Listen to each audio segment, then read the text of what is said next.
Hello student, आज हम start करने वाले हैं क्लास 12 चैप्टर नंबर फर्स्ट, जीवों में जनन। जीवों में जनन होता क्या है? जनन का मतलब होता क्या है? कोई भी प्राणी अपनी संख्या में निरंतर वृद्धि करने के लिए जनन को दर्शाता रहता है। मतलब जनन एक प्रकार की क्या है? जैव प्रक्रिया होती है जिसके द्वारा कोई भी प्राणी अपनी जनसंख्या को दिन प्रतिदिन बढ़ाते हैं या अपने ही समान एक नई जाति का करते हैं, उत्पन्न करते हैं, जिसे क्या कहा जाता है? जीवों में जनन कहा जाता है। ठीक है, तो जनन क्या है? जनन वह माध्यम है जिसके द्वारा कोई भी प्राणी अपने ही समान एक नई संतति को जन्म देते हैं, अर्थात अपनी निरंतरता को धरती पे क्या होते हैं? बनाए रखते हैं, उसे जनन कहा जाता है। ठीक है, आज हम क्या पढ़ने वाले हैं? हम पढ़ने वाले हैं क्लास 12 का चैप्टर नंबर फर्स्ट, जीवों में जनन पढ़ रहे हैं। क्या पढ़ रहे हैं हम लोग पढ़ रहे हैं जीवों में जनन। तो जीवों में जनन का मतलब क्या होता है? जनन का मतलब होता है संतानोत्पत्ति को ही जनन कहा जाता है। मतलब कोई भी प्राणी यदि अपनी संख्या में दिन प्रतिदिन यदि वृद्धि करता है तब उसे जनन कहा जाता है। ठीक है, इस प्रक्रिया के द्वारा प्राणी अपनी ही संख्या में क्या करता है? वृद्धि करता है। मतलब जैसे कोई परिवार है, परिवार में आज 1 लोग थे, 2 लोग, 3 लोग, 4 लोग, अर्थात उसी की संख्या में लगातार वृद्धि होना, उसे क्या कहा जाता है? उसे जनन कहा जाता है। इसका पृथ्वी पर जीवन की निरंतरता क्या होती है? बनी रहती है।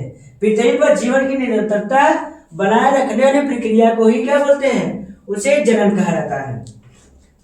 जनन ही पारिस्थितिकी तंत्र को बढ़ावा देता है। पारिस्थितिकी तंत्र का मतलब होता है क्या? ऐसा तंत्र जिसमें एक प्राणी दूसरे प्राणी पर निर्भर हो। जैसे हम उत्पादक उपभोक्ता घटक की बात कर रहे हैं। जैसे पारिस्थितिकी का मतलब होता क्या है? जैसे उत्पादक पर कौन निर्भर होता है? उपभोक्ता। ठीक है, उपभोक्ता के ऊपर अब घटक होते हैं, जैसे शाकाहारी, मांसाहारी, सर्वाहारी। आप जानते हैं कि जैसे कि हमारे पास पेड़ पौधे थे तो पेड़ पौधों को कौन खाता है? शाकाहारी प्राणी खाते हैं, जैसे गाय, भैंस, बकरी, ये सब खाते हैं। अब गाय, भैंस, बकरी को मांस खाने वाले खाएंगे, मांस खाने वाले को सर्वाहारी खाएंगे। तो इस हिसाब से क्या होता है? एक पारिस्थितिकी तंत्र हमेशा बना रहता है। अर्थात इसे उत्पादक था, उत्पादक को उपभोक्ता, और उपभोक्ता क्या करेंगे? अब घटक उसको खाने का क्या करते हैं? हमेशा प्रयास करते रहते हैं। यदि जीव में जनन ना हो तो क्या पारिस्थितिकी तंत्र हमेशा क्या हो जाएगी? ये टूट जाती है। क्या हो जाएगी? पारिस्थितिकी तंत्र हमेशा क्या हो जाएगी? ये टूट जाता है।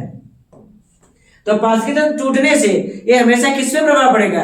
ये जनन पे प्रभाव पड़ता है। ठीक है, यदि प्राणी अपनी संख्या में वृद्धि ना करे तो इस दशा में क्या होगी? पारिस्थितिकी तंत्र टूट जाएगा ना। जैसे सपोज मानिए हमारे पास उत्पादक था, उत्पादक में यदि हमारे पास पेड़ पौधों की संख्या ना बढ़े तो जो शाकाहारी जंतु होंगे उनकी संख्या क्या होने लगेगी? इनकी संख्या दिन प्रतिदिन कम होने लगेगी। दूसरा क्या है? प्राणी अपनी ही जाति की संख्या को बढ़ावा देता है।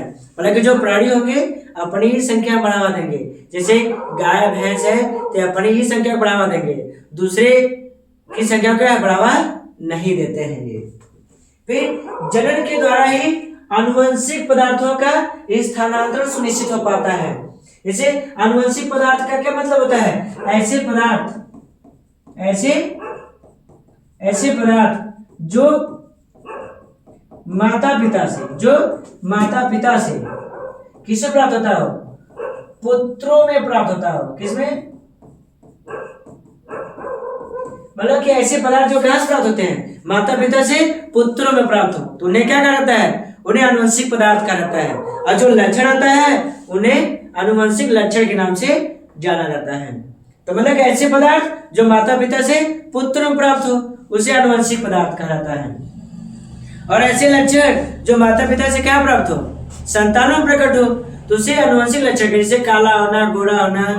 ठीक है, तो ये जो लक्षण होते हैं जैसे शरीर पे बालों का उगना या जो आपको दिखाई दे कि माता पिता से क्या लक्षण मिल रहे हैं तो उन्हें आनुवंशिक लक्षण कहा जाता है। और आनुवंशिक पदार्थ 2 होते हैं, एक होता है डीएनए, दूसरा क्या होता है? आरएनए होता है। और डीएनए की जो खोज था, डीएनए की खोज फ्रेडरिक मिस्टर नामक वैज्ञानिक ने कहां से किया था? मेवाड़ से किया था। डीएनए की खोज कहां से किया गया है? फ्रेडरिक मिस्टर ने मेवाड़ से किया था। और आरएनए की खोज जेम्स वाटसन एवं आर्थर ने इसकी खोज किया है। ठीक है, यदि आपको क्या है शॉर्ट नोट यदि लेना है तब इसका क्या है वह शॉर्ट में आप इसकी शॉर्ट आप ले सकते हैं, जिससे आप अपना क्या है प्रिपरेशन आसानी से करते रह सकते हैं। फिर बात है क्या जनन का उद्देश्य क्या है, तो जनन का कुछ उद्देश्य होता होगा।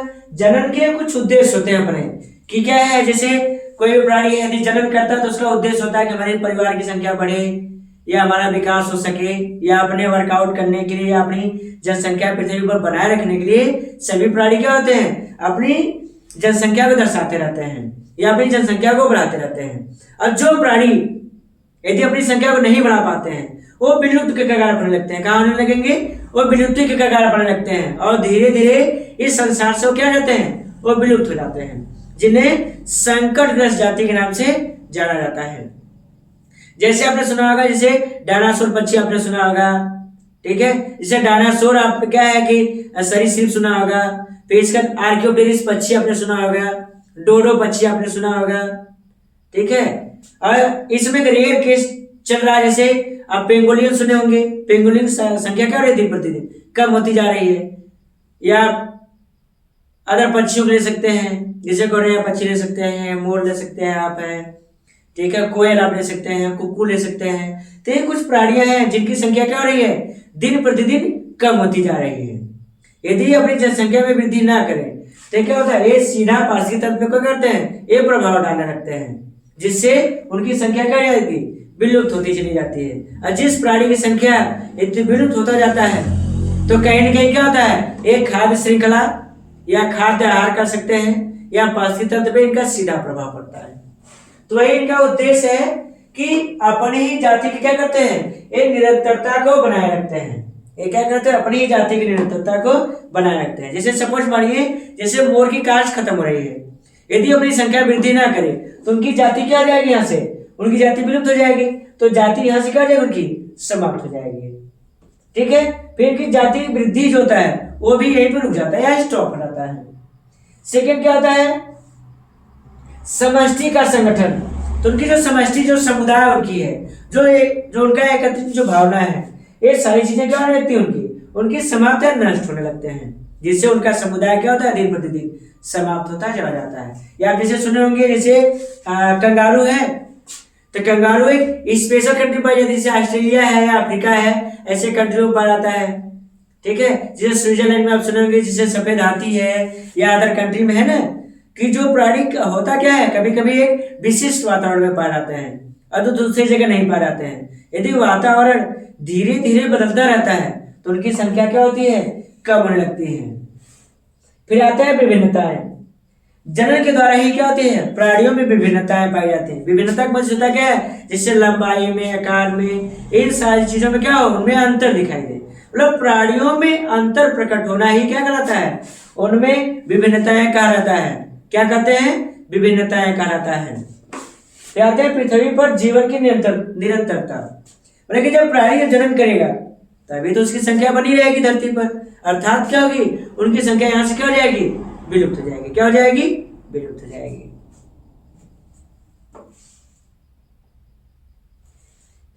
अब हम लोग आते हैं क्या है, जनन की मूल समानताएं, कि इसमें क्या होता है, इसकी कुछ प्रमुख क्या समानताएं होती है जो हम एक दूसरे से क्या है हमको रिलेट कर सकते हैं या समझाने का क्या प्रयास कर सकते हैं। कि जैसे जो एक जनन होता है तो क्या जनन से कुछ और भी इसकी विशेषताएं हैं या इससे कुछ फायदे हैं या हानियां हैं या जो भी है।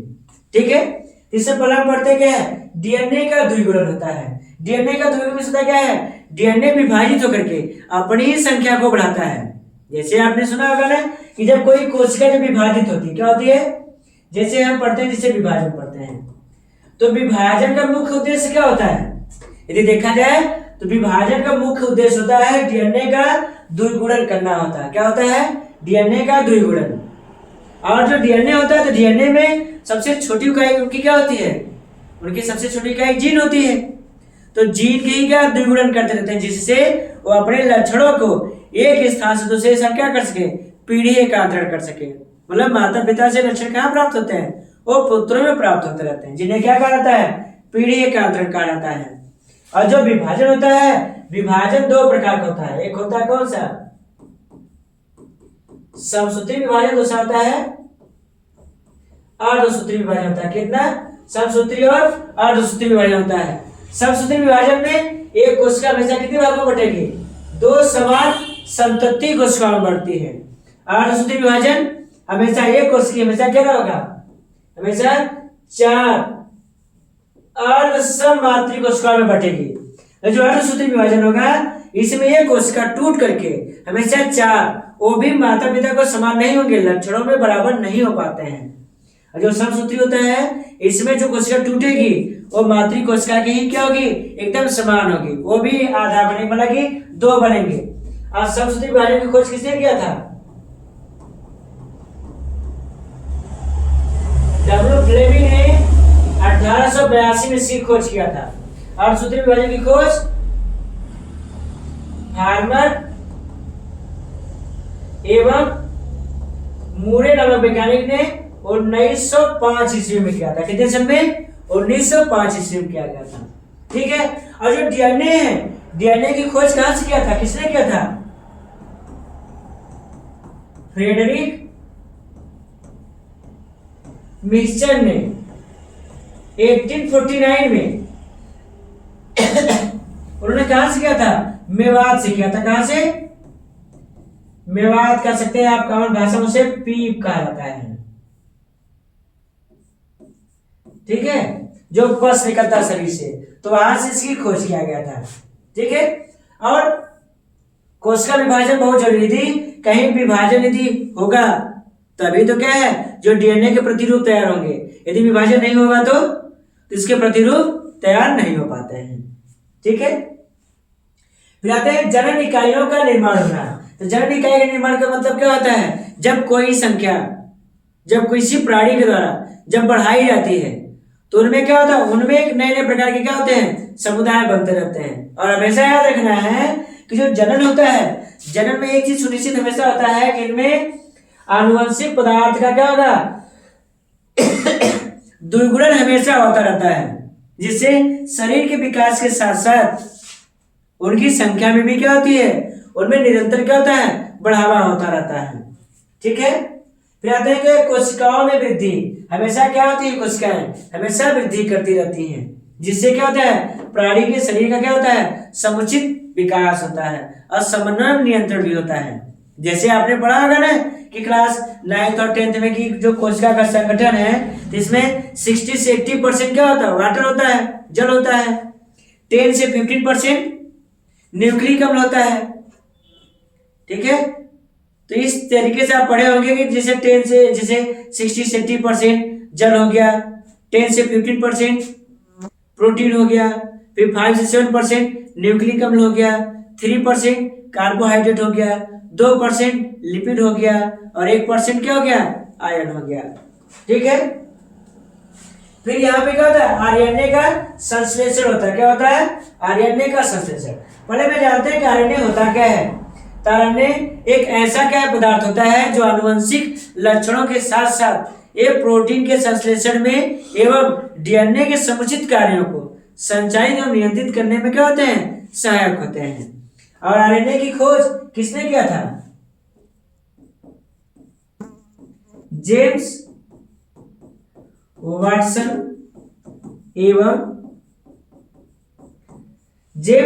एवं आर्थर नामक वैज्ञानिक ने किसकी खोज किया था?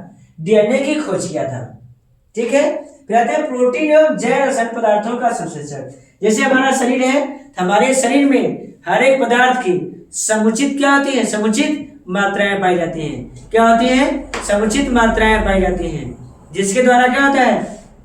शरीर का क्या होता है? विकास होता है। ठीक है। कहते हैं कि नए प्राणियों की उत्पत्ति होना। तो जब जनन होगा तो उसी के द्वारा क्या होता है? नए प्राणियों का हमेशा क्या होगा? हमेशा विकास बना रहता है। क्या होता है?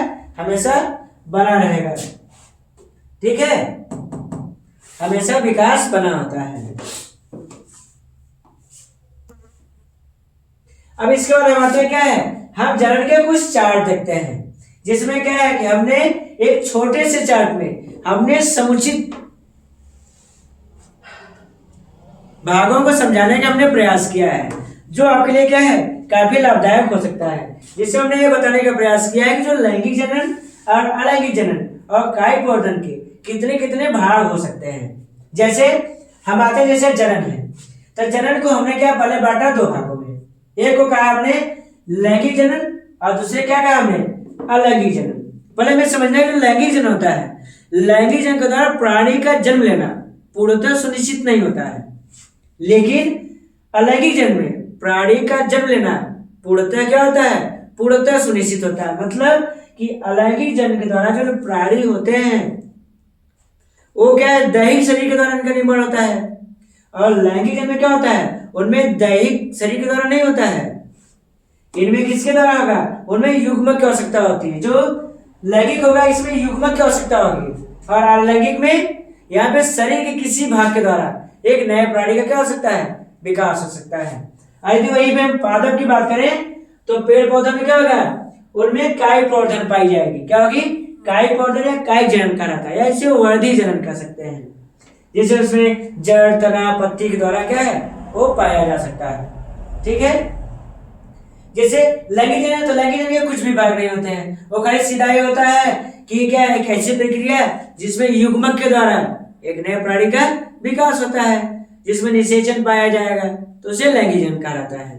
मतलब कि जहां पे माता पिता के द्वारा संयुग्मन होने के बाद या युग्मकों की सहायता से जहां पे प्राणी का विकास हो, तो उसे क्या कहा जाएगा, उसे लैंगिक जनन कहते हैं।